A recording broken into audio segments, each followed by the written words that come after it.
მოგესალმებით, თქვენ უსმენთ გადაცემა წიგნებს, რომელსაც რადიო შოკოლადი და ჯოსელი წარმოგიდგენთ. გადაცემა ეთერში გადის ყოველ ხუთშაბათს საღამოს 6 საათზე. გადაცემის მოსმენა ასევე შესაძლებელია ონლაინ გვერდზე radioshokoladi.com, ხოლო ჩანაწერების ხილვა რადიო შოკოლადისა და ჯოსელის Facebook-ის გვერდებზე არის შესაძლებელი.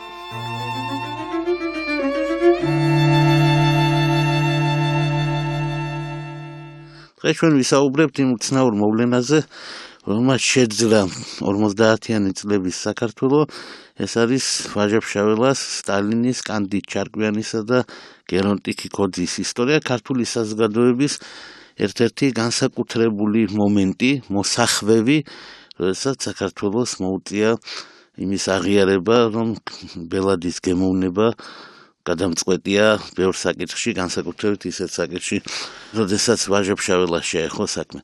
ჩვენს წინაშე არის ერთ-ერთი შესანიშნავი ნიმუში იმისა, თუ როგორ შეიძლება ისტორია ჩაიწეროს ადამიანმა ოჯახში. ჩვენ ამას ყოველთვის გვასწავლიდნენ ისტორიკოსები, მე ვიცი, რომ ჩემი დიდი ნათესავი და უდიდესი ქართველი ისტორიკოსი ნიკოლოზ ბერძენიშვილი ყველა სტუდენტს ურჩევდა, რომ სახლიდან დაეწყოთ ეგ ამბავი, დედებისთვის, მამებისთვის, ბებიებისთვის, ბაბუებისთვის, მოხუცებისთვის ეკითხათ, ამბები ჩაეწერათ.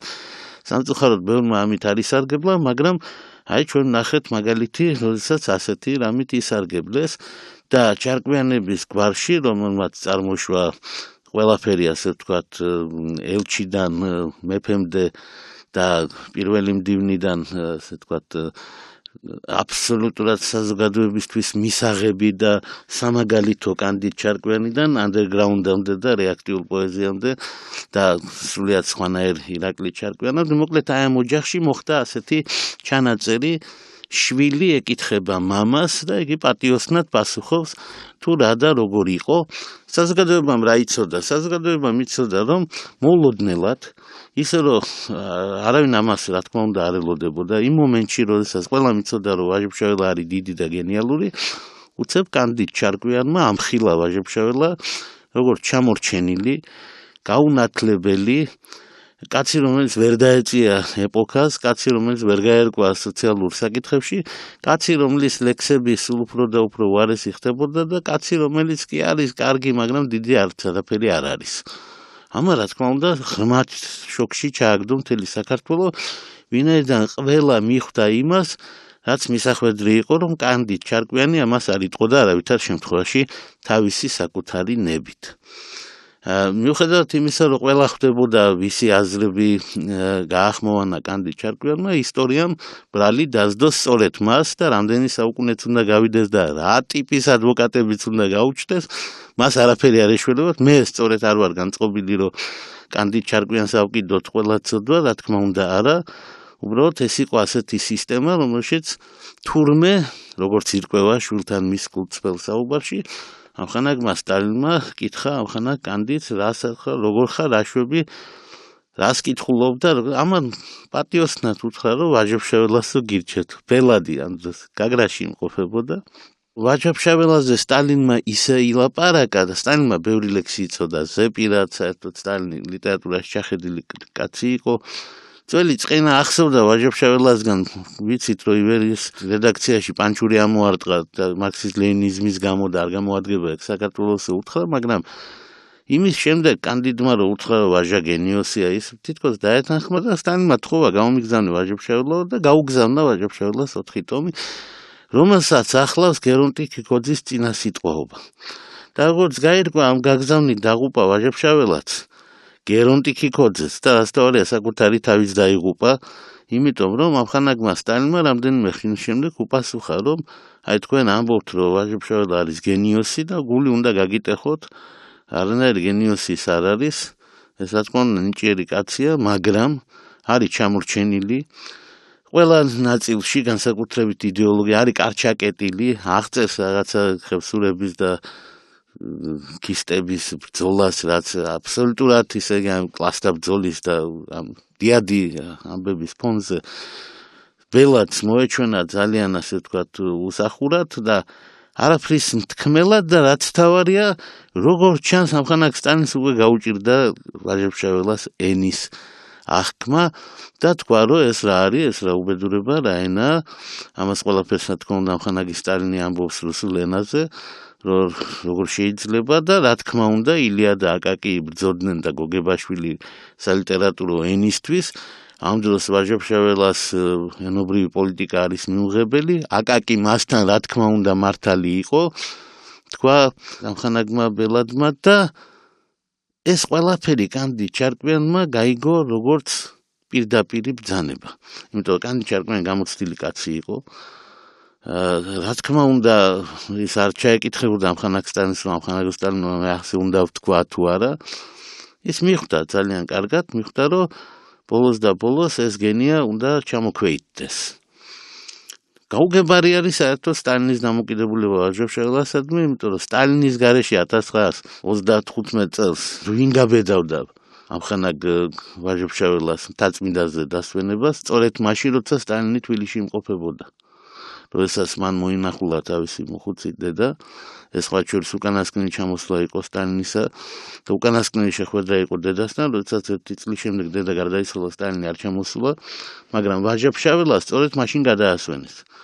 მე არ მჯერა და თუ ვინმე ჯერა, შემიძლია გავატარო, რომ რაიმე ტიპის გადასვენება საქართველოში მოხდებოდა ლავრენტი ბერიასა და ამხანაგ სტალინის და საერთოდ ხელმძღვანელობის გარეშე. სრულიად წარმოუდგენელია.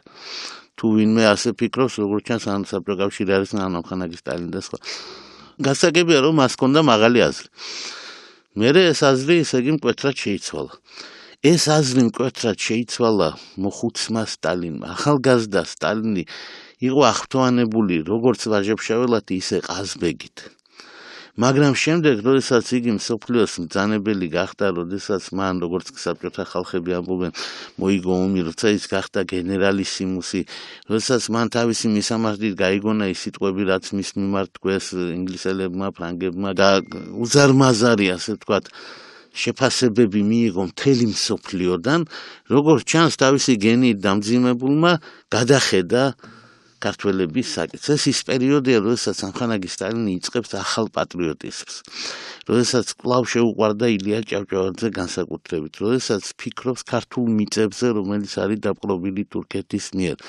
როდესაც იბარებს ჩემს დიდ და საამაყო ნათესავს ნიკო ბერძენიშვილს და სხვა ქართველ ისტორიკოსებს და ეკითხება თურქეთის საქართველოს შესახებ და აშკარად ფიქრობს იმაზე, ომის დროსაც ფიქრობდა, ომის შემდეგაც, რომ შესაძლოა ეს ყველაფერი დაბრუნდეს და გააკეთოს ისე, რომ საქართველოს მიმართ მისი, ასე ვთქვათ, ვალი მოიხადოს და როგორც ჩანს, ამ ვალის მოხდაში შევიდა ისიც, რომ ქართველებმა ბოლოს და ბოლოს უნდა გაიგონ ვინ არის საქართველოში.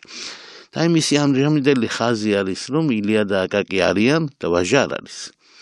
მისი ხაზი არის, რომ სალიტერატურო ენა არის და დიალექტები არ არის.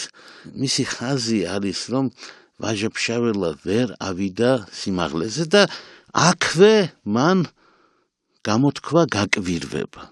რომ ეს გერონტი ქიქოძეო, როგორც ჩანს, წაიკითხა მისი წინასიტყვაობა, სადაც არის სრული აღფრთოვანება ვაჟა-ფშაველას ფენომენით.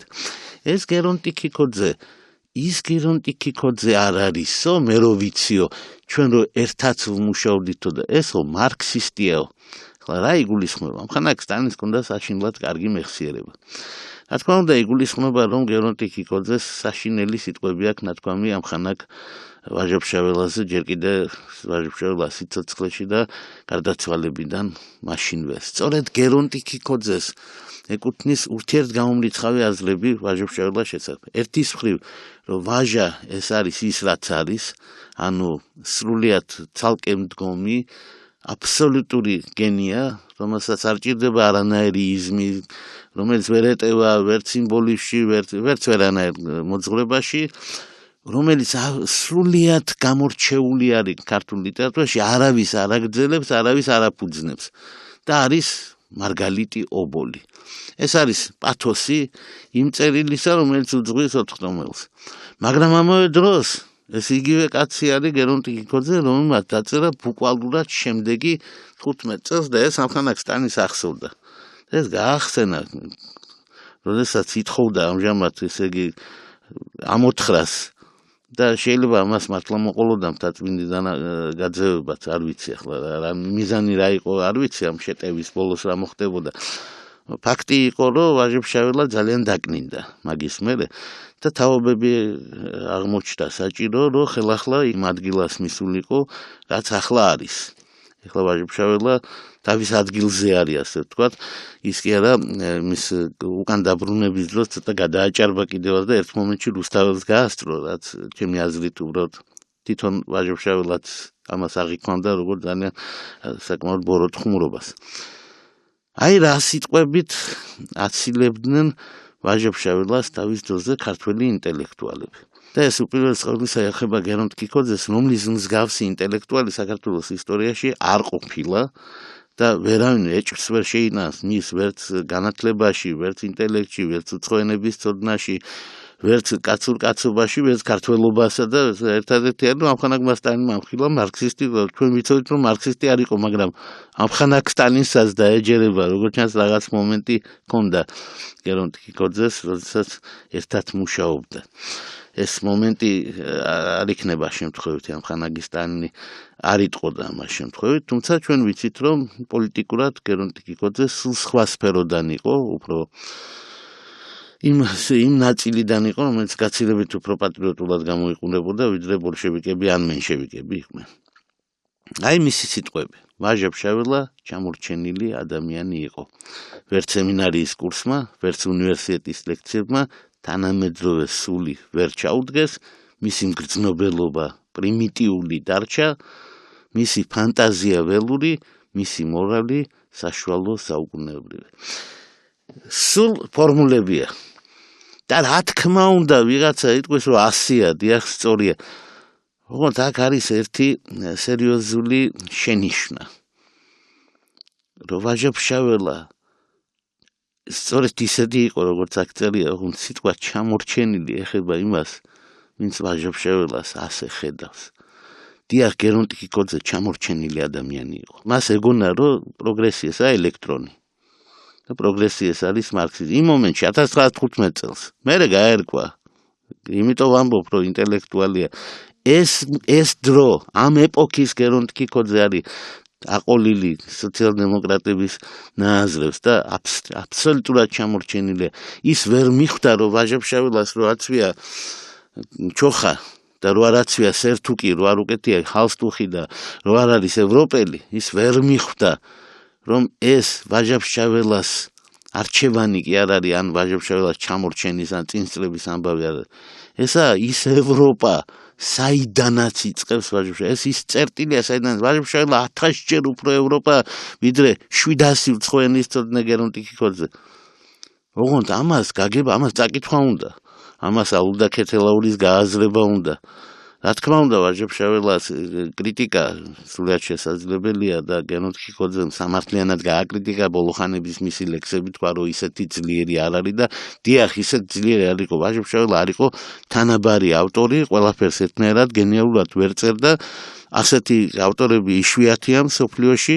1-2 გამონაკლისი ვიცი მე, რუსთაველს არ აქვს ჩავარდნა და გალაქტიონსაც ისე იმ ლექსებშიც კი რომელიც კოლექტივზე იყო, ისეთი ბგერწერა ჰქონდა, რომ ჩავარდნას ვერ დაარქმევ, მაგრამ დანარჩენი ქართული ლიტერატურა სავსეა ჩავარდნებით, ახლა არავის არ ეწყინოს, მაგრამ ბარათაშვილის გარდა მე საერთოდ არ ვიცი ქართველი პოეტი, რომელს ყველა ლექსი კი არა 10% მაინც გამოირჩეოდეს. როგორც წესი 2-3% არის და არის კიდევ უზარმაზარი 95-97% ლექსებისა, რომელიც საერთოდ არასოდეს არ უნდა დაწერილიყო.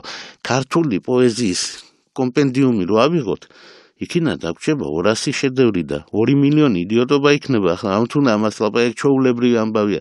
ეგ ასე არის ბოდლერის შემთხვევაშიც, ვერლენის შემთხვევაშიც კი. ძალიან იშვიათია, რომ ვიღაცა გენერირებდეს მარტო შედევრებს. მაგრამ ვაჟებ-შაველასთან როცა იყო ლაპარაკი, მოთხოვნა, რომ ვაჟა ვერ დადგა ჩვენი დროის დონეზე, გამომდინარეობდა იქიდან, რომ არ ეცვა თურმე პიჯაკი. თურმე იქიდან გამომდინარეობდა, რომ ქართული როგორც ჩანს ვიღაცას გონია, რომ არ იცოდა. დახანი ენაზე წერდა, ენას გიწუნებო აკაკიბრო თქვა და ნებანბოძეთ ამ საკითხზე გამოთქვა მოსაზრება. ამხანაგი სტალინი კი გადაეფარა აკაკი წერეთელს. სტალინის ბოღმა გასაგებია. სტალინმა თქვა, რომ დიდი მოძრაობის დროს ვაჟა-ფშაველა განზე იდგაო. ესე გაუნათლებელი კი არა, ზედმეტად განათლებული იყო, ამის თქმა უნდა და ანუ იმ მომენტში, როდესაც მოძრაობა იყო, აკაკიმ როცა თქვა, რომ ახალგაზრდებო აწყი თქვენ გამოდით თქვენი ჭირიმე და მოკლედ სოციალ-დემოკრატებმა იგზნეს, რომ აგერა აკაკი, აგერა ილია, ყველა აქ არის. ილიას რაც უყვეს ეს ცალკე ამბავი იყოს, მაგრამ როგორც კი ეს იგზნეს, მაშინ იმ მომენტში ვერ დაინახეს თავის გვერდით ვაჟა-ფშაველა. და ვაჟა-ფშაველა თავისი გენით აღმოჩნდა საშიში 50 წლის მერეც. 1950 წელს ვაჟა-ფშაველა იყო საშიში. რატომ? იმიტომ ამხანაგმა სტალინმა დაინახა, რომ საბჭოთა კავშირი არ არის მუდმივი ერთობა. მან ეს დაინახა. საიდან მოდის ეს ყველაფერი? სტალინმა იგრძნო რო კვდება და მთელი მისი საზრუნავი არის ქართველი ხალხი. უცებ გაახსენდა ეგზისტენციურ სიტუაციაში, რომ საბჭოთა კავშირის სახელი დიდება ეს ეკნება სამუდამოდ, როგორც აქვს ახლა და რუს ხალხს ვერავინ ვერ ამოუღებს გულიდან და მისი სიყვარული დარჩა. სხვა შორის იყო ორმხრივი. სტალინის უყვარდა რუსები, რუსებს უყვარდა სტალინი. აქ პრობლემა არ არის. სტალინი გულწრფელი იყო რუსი ხალხის სიყვარულში, ამიტომ არანაირი საყვედური მას რუსები არც ეკუთვნა, არც მიუღია. რაც მართალი აღმერთებენ და ესე იგი ქართველები სულ ცდილობთ, კაი ხალხი ვართ, სულ ცდილობთ, რომ ყველა შვილს ერთად მივხედოთ. სტალინიც კარგია და ვაჟა-ფშაველაც კარგია.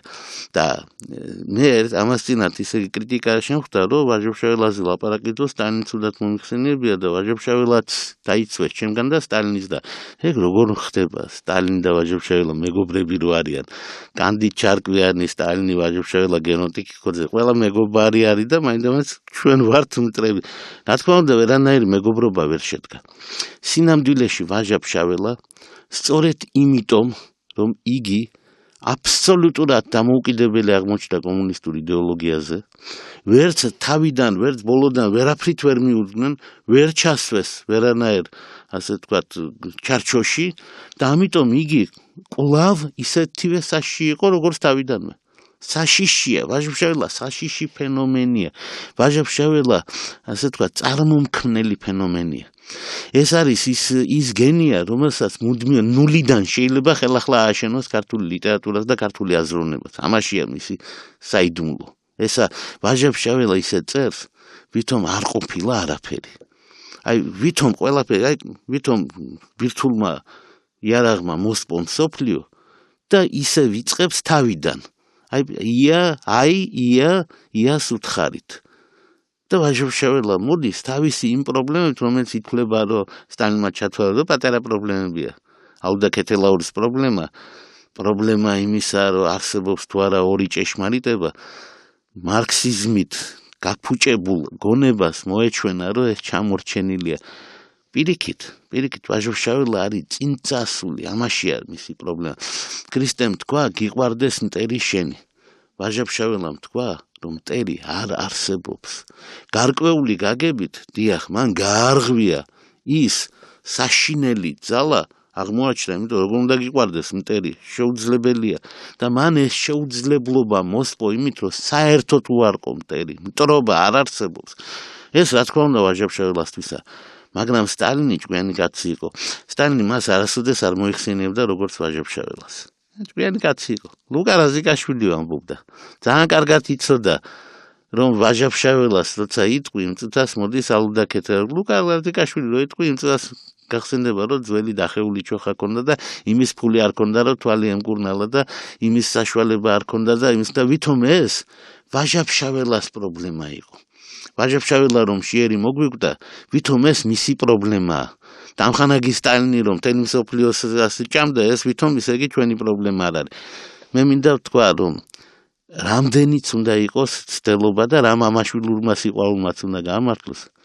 კანდი ჩარკვიანს, სტალინს არასოდეს და არც გენოტიკი ქონდეს. არასოდეს არ ეპატიებათ, რომ საქართველოს ერთ-ერთ უპირველეს გენიოსზე ეს სიტყვები წამოწდათ. იმიტომ რომ ამ შემთხვევაში მათ მიმართ უნდა ვიხმაროთ ის სიტყვები, რომელსაც ქრისტიანობაში ხშირად ამბობენ ხოლმე, რომ უბრალოდ არ იციან რას აკეთებენ. ამხანაგმა სტალინმა არ იცოდა რას აკეთებდა, როგორ შეიძლებოდა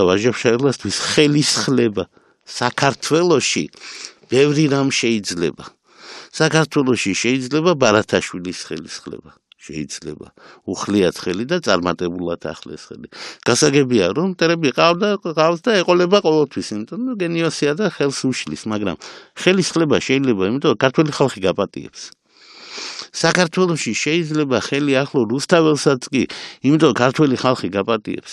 ვაჟობშაველას ხელისხლება არ შეიძლება. რატო? იმიტომ რომ ქართველი ხალხი ცხოვრობს მიამიტური წარმოდგენით, რომ იგი არის ვაჟობშაველა.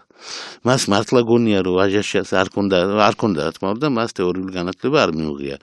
ის რაც მიიღო არის ცოტა, მასეთი ყველას აქვს მიღებული. ანუ ვაჟობშაველასთან იდენტიფიკაცია ხდება და რა არის? ვაჟობშაველა არის გენიოსის სუფთა მინარევების გარეშე, ევროპული განათლების, დიპლომის და შემდეგ გარეშე. ესაა ზუსტად ის, რაც ყველა ქართველს აქვს წარმოდგენა თავის თავზე, რომ იგი არის გენიოსი და განათლება არ ჭირდება. წიგნი რა ჩემი საქმეა და შემდეგ და აი ამას უარსაბი თავის თავს ხედავს როგორც ვაჟობშაველას. ამიტომ მისი ხელისხლება თურმე არ შეიძლება.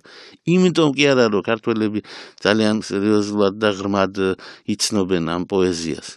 რა თქმა უნდა არა, იმიტომ რომ ელიტარული პოეტია, ელიტარული კითხველი ყავს. ვაჟა არის ზუსტად ის დაახლოებით, რაც მასობრივ წარმოდგენაში არის ფიროსმანი. ვაჟობშაველას ხელისხლება არ შეიძლებოდა და კანდი ჩარკვიანმა კიდევ ერთხელ გეუბნებით, სამუდამოდ დაიღუპა თავი, ისე როგორც ამხანაგმა სტალინმა. როგორც კი სტალინიზმი თავს წამოყოფს საქართველოში, იმ წუთას მიიღეს კბილებში ამას, ებრძოდა ყველაზე უფრო ქართულ მოვლენას. ყველაზე უფრო ქართულ ხალხურ მოვლენას. არავინ საქართველოში არასოდეს არ ყოფილა ხალხთან, ხალხურ პოეზიასთან, ხალხის ფიქრებთან ისე ახლოს, როგორც ვაჟობშაველა. არავინ არ ყოფილა ხალხის წრიდან. შეუძლებელი პოეტი როგორ შეიძლება იყოს ხალხის წრიდან? პოეტი არის ელიტარული წარმონაქმნი. ვაჟობშაველა არის გამონაკლისი. იცით, ნიკოლოზ ბარათაშვილი იყო ბარათაშვილი. ბარათაშვილი ახლა საქართველოში მეორე მესამე გვარია ბაგრატიონებისა და ორბელიანების დონის გვარია. თავის დროზე ხალხი გაოგნებული იყო ნიკოლოზ ბარათაშვილს, ჭავჭავაძე არ გაყვა, იმიტომ ბარათაშვილი იყო პირველი თანრიგის თავადი და ჭავჭავაძეები იყვნენ 29 თანრიგის თავადები. ახლა ხო იცით რომ განსხვავება იყო, მერე და მერე ახლა სახელიც ვიცით და დიდებას და ალექსანდრემას და განსაკუთრებით ილია ჭავჭავაძემ გვარს დიდი სახელი მოუტანა, ეს პატარა გასაქანის თავადები იყვნენ. ახლა ბარათაშვილები და ორბელიანები არ ყოფილან და მეფის ჩაუმავლები არ იყვნენ, თარჯიმნები იყვნენ, ბატონო, და ახლა გასაგებია ხო ვინ იყო, მაგრამ ის ელიტარული კაცი იყო. ეს კიდევ იყო აი პირდაპირ იქიდან, იმ წიაღიდან მის შვილს ერქვა გულქანი და მისი შვილი ცხოვრობდა მთაში და მისი შვილი საერთოდ ვაჟობშაველას საფლავზე ნამყოფი არ იყო. იმიტომ რომ გული არ უშვებოდა რომ მამამისი საფლავი ენახა, ამ სიყვარულით იცხოვრა, წარმოუდგენლად ღრმად ფესვებ გადგმული ხალხია. ამის ხელისხლება როგორ შეიძლება და ვაჟობშაველას ვინც ვერ გაიგებს, ის ვერაფერს ვერ გაიგებს საქართველოში. იმიტომ ნიკოლოზ ბარათაშვილს ვერ გაიგებს, ეს ნიშნავს, რომ ელიტარული პოეზია არ გეკუთვნის, პოეზიაში ნიშანი არ გეკუთვნის და რა მოხდა მერე. მაგრამ ვაჟობშაველაზე ასე არ შეიძლება. ვაჟობშაველას ვერ გაგება ნიშნავს რომ შენ ამ მიწაზე არ დადიხარ რაღაცნაირად, ისე იგი სულ სხვა რამ არის, იმიტომ რომ იმან ჩამოწია პრობლემები და ჩამოიტანა იმ დონეზე, როდესაც შენ კითხულობდა გესმის და თუ კითხულობდა არ გესმის, ეს ამის თავისებურება. იმისთვის რომ გაიგო რომელიმე ნოვალისი, პატარა განათლება გჭირდება. იმისთვის რომ რომელიმე ბელა ბარტოკს მოусმინო, განათლება პატარა გია დიდი გჭირდება. იმისთვის რომ ვან გოგი დაინახო, განათლებაც გჭირდება, ცოტა გულიც გჭირდება, თვალიც გჭირდება, ქიმიაში, ფიზიკაში გარკვევა გჭირდება და კიდევ უამრავი რამ გჭირდება. და იმისთვის რომ ვაჟობშაველა გაიგო, არაფერი არ გჭირდება. ესაა მისი თავისებურება. ესაა მისი თავისებურება, რომ იგი უბრალო სიტყვებით, უბრალო ამბებით გეუბნება ყველაზე ღრმა აზრებს და იმიტომ რომ გენიოსია, იმიტომ რომ ასეთი რამის მოხერხება მარტო გენიოსებს შეუძლიათ. თორე არა გენიოსები ფილოსოფიას როგორ წერენ ჩვენ ვიცით და გენიოსების ფილოსოფიას როგორ წერენ, აბა ვინმე წაიკითხოს დრო და მომყოფიერება და მომიყვეს მერე ადამიანური სიტყვებით, ხო? მარტინ ჰაიდეგერის წინვალე სტატია არსებობს რა არის ფილოსოფია, ამას კითხულობდა უყვებით ხოლმე ერთმანეთს. მაგრამ ის დრო და მომყოფიერება მაგან დაწერა. აბა ვინმე გვითხრას ერთი იქ რა წერია, ანუ ვაჟა-ფშაველა მოახერხა, რომ ჰაიდეგერის იდეების, დონის იდეები გადმოეცა მარტივი სიტყვებით. ხოლო აკაკი წერეთელმა, რომელსაც უბრალოდ შეშურდა ამხელა გენიოსის, იმიტომ ამას ვერავინ ვერ ახსნის სხვანაირად. რა შვაში იყო ეს თავდასხმა, როგორ შეიძლება მწერალი მწერალს თავს დაესხას.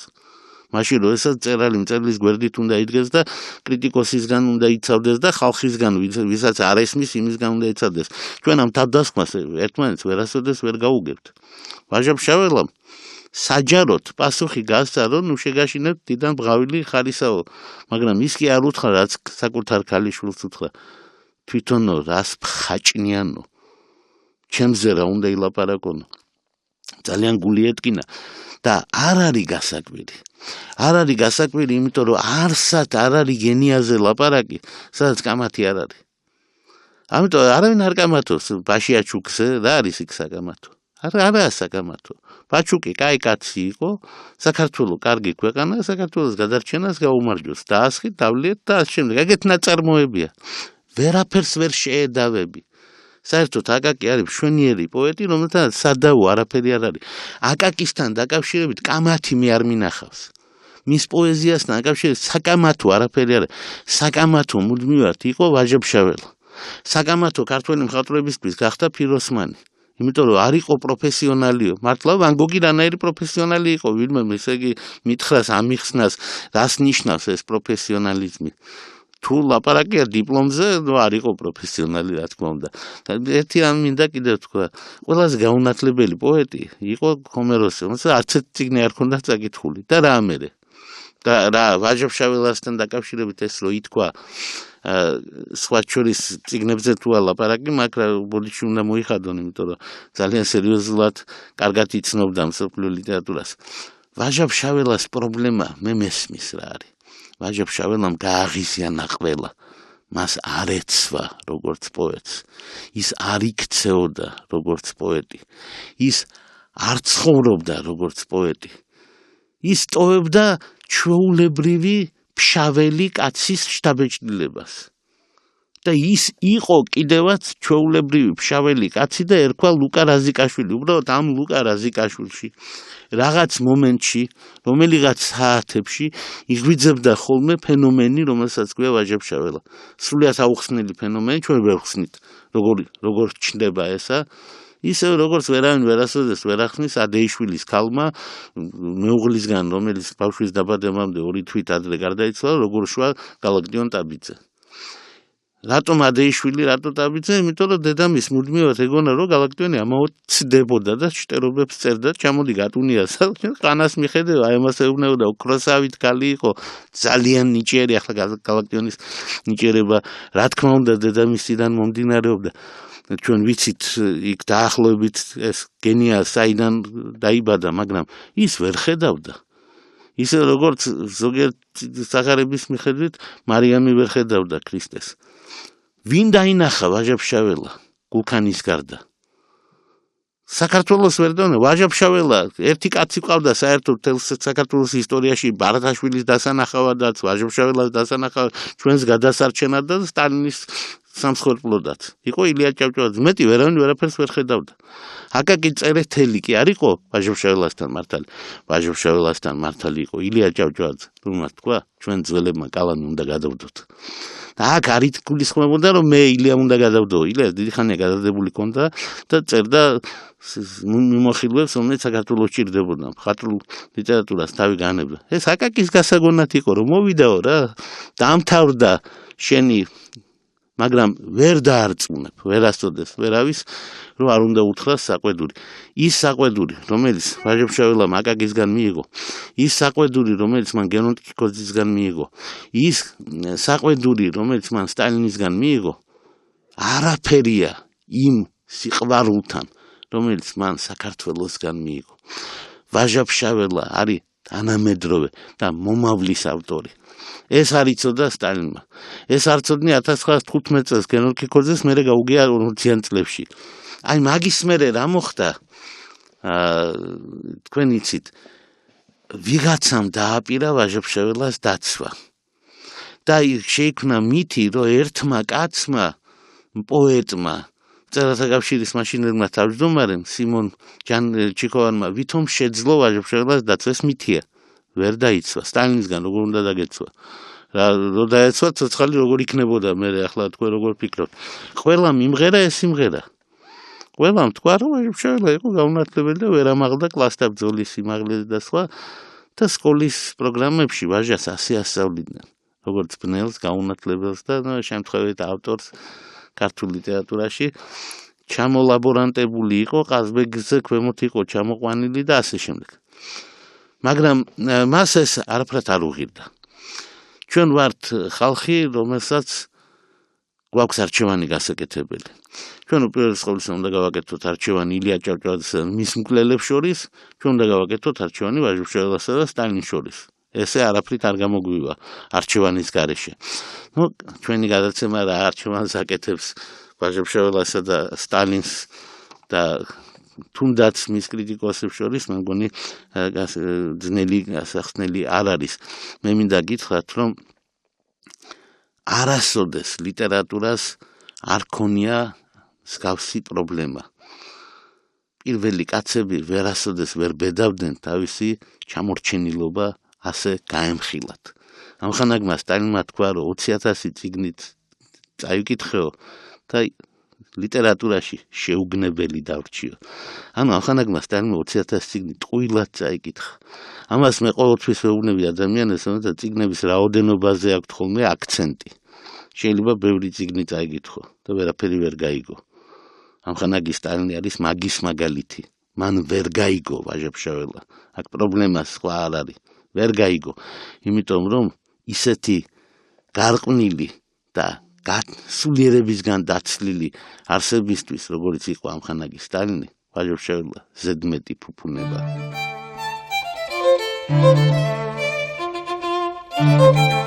შეგახსენებთ, რომ რადიო შოკოლადის ეთერში თქვენ უსმენთ გადაცემა წიგნებს, რომელიც ეთერში გადის ყოველ ხუთშაბათს საღამოს 6 საათზე.